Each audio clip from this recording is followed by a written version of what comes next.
Ang Department of Education ay may planong gawing trimester ang pasukan ng klase. So ano nga ba ang trimester?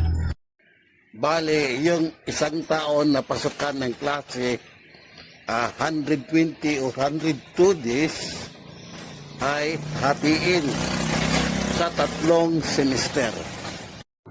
Magsimula ang klase sa June hanggang September, then bakasyon na naman, then September hanggang December. Then ikakatlong trimester, yun sa January hanggang March. Tulad na mga programa ng DepEd, meron din itong pros and cons.